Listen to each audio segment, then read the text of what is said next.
94 मुजफ्फरपुर विधानसभा क्षेत्र से निर्दलीय उम्मीदवार संजय केजरीवाल ने प्रेस कॉन्फ्रेंस के माध्यम से जारी किया घोषणा पत्र। इस दौरान उन्होंने कहा कि विधायक को मिलने वाले वेतन पे सर्वप्रथम हक उस क्षेत्र की जनता का है। आइए देखते हैं इस दौरान उन्होंने और क्या कहा।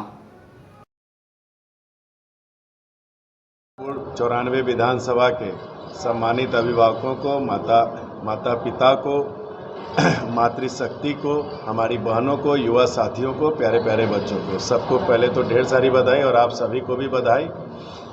हमने पहली बार मुजफ्फरपुर नगर विधानसभा से जो मैं चुनाव लड़ रहा हूं, तो मैं आप सभी को यह देना चाहता हूं एक घोषणा पत्र जो आप लोग सभी लोग ले लीजिएगा, जो एक आशीर्वाद स्वरूप 6 नवंबर को जो आशीर्वाद मिलेगा, उस आशीर्वाद के बाद अगर मैं मुजफ्फरपुर की जनता की सेवा करने का मुझे मौका मिलता है, तो मैंने ये घोषणा पत्र जो बनवाया है, इस घोषणा पत्र में 11 बिंदु हैं।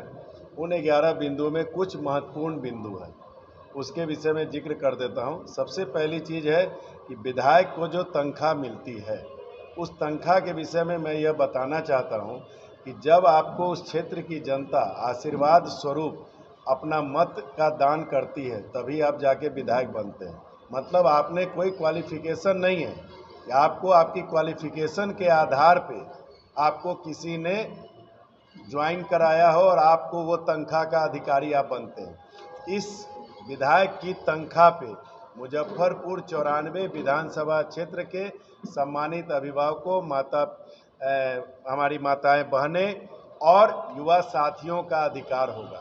उस तनख्वाह से प्रत्येक साल 5 जरूरतमंद, शब्द मैं यूज कर रहा हूं, जरूरतमंद बच्चियों की शादी के उपलक्ष्य पे उस पैसे को खर्च किया जाएगा। जो 11 सदस्यीय कमेटी बनेगी, उस कमेटी में आवेदन आएंगे। उस आवेदन में चयन करते हुए 5 बच्चियों की शादी में राशि का सहयोग के रूप में सहयोग किया जाएगा। 5 मेधावी बच्चे, बच्ची हो या बच्चे हो, उच्च शिक्षा में आधे पैसे शादी में साल भर की जो तनख्वाह होगी और आधे पैसे उसके ऊपर खर्च कर दिए जाएंगे।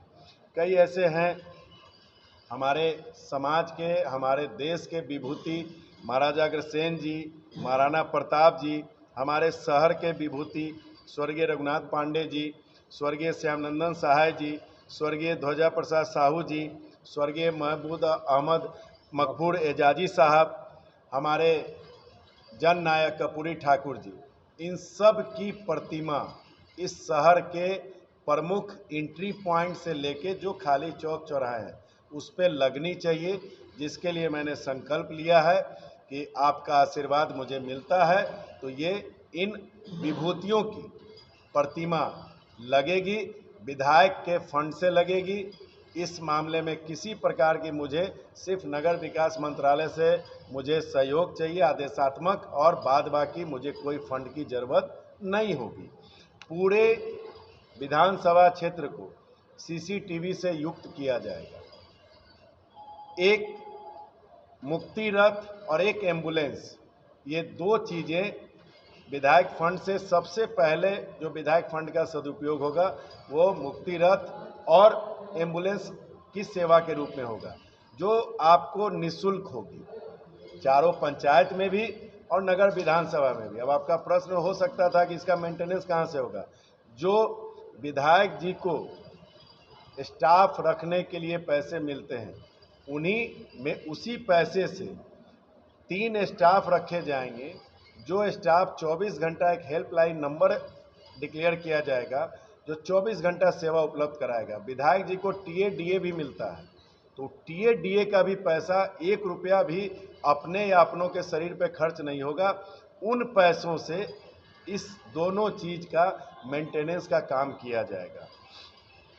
पूरे बेला औद्योगिक क्षेत्र में आप लोग जब बारिश होती है तो देखते हैं किस प्रकार से हमारे जौहर साहब की वो देन, लेकिन स्थिति ये है कि वो चीज़ तरक्की नहीं कर पा रही है। वाटर लॉगिंग है, रोड की जल जमाव की समस्या है, रोड जर्जर है।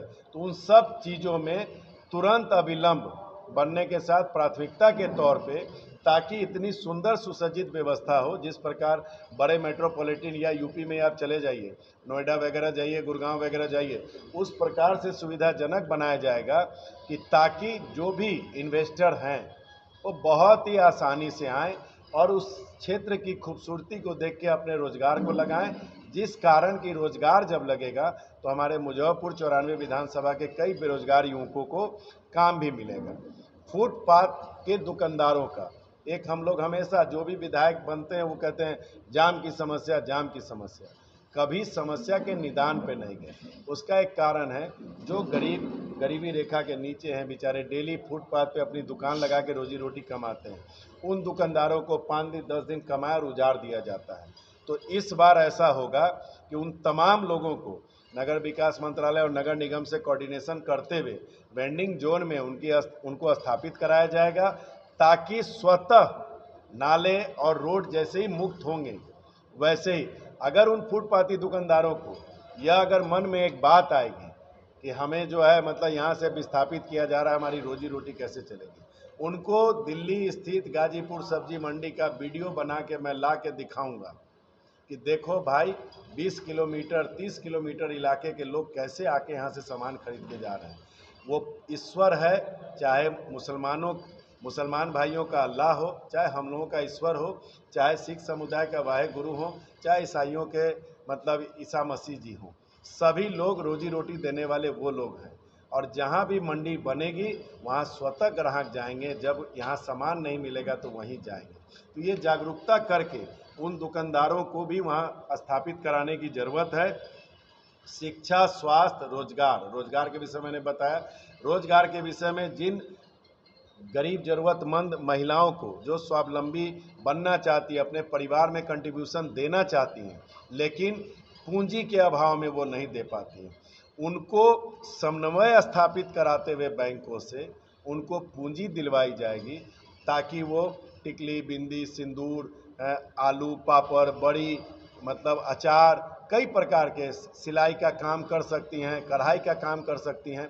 इस क्षेत्र में ये तमाम पहली बार ऐसा हुआ होगा आप लोगों के भी पत्रकारिता जीवन में कि कोई विधायक बनने के पहले एक उम्मीदवार के रूप में अपनी इच्छा शक्ति को जाहिर किया है। और एक महत्वपूर्ण बात लास्ट में बता दूं कि जब 2017 में वार्ड 20 की सम्मानित जनता ने मुझे जब सेवा करने का मौका दिया था, तो आज के ज़माने में मैंने वार्ड 20 को भ्रष्टाचार मुक्त निगम संबंधित काम में करके दिखा दिया। मैं कितना सफल हो पाऊंगा ये मैं आप लोगों के माध्यम से मुजफ्फरपुर की सम्मानित जनता से प्रार्थना करना चाहूँगा कि 6 तारीख को अपने बेटा भाई को सिर्फ मत देने तक सीमित नहीं रहिएगा, अगले 5 साल तक आपको मेरा साथ देना होगा। जब मैं आपके लिए लड़ाई लड़ूंगा तो आपको मेरे पीठ पीछे आके खड़ा होना होगा। जिस दिन विधायक जो बनते हैं, जो भी नेता बने, उनके गर्दन पे अगर तलवार लटकती रहे कि जनता मेरे से हिसाब मांगेगी, उस दिन से भ्रष्टाचार खत्म हो जाएगा, उस दिन से ईमानदारी से काम होना शुरू हो जाएगा।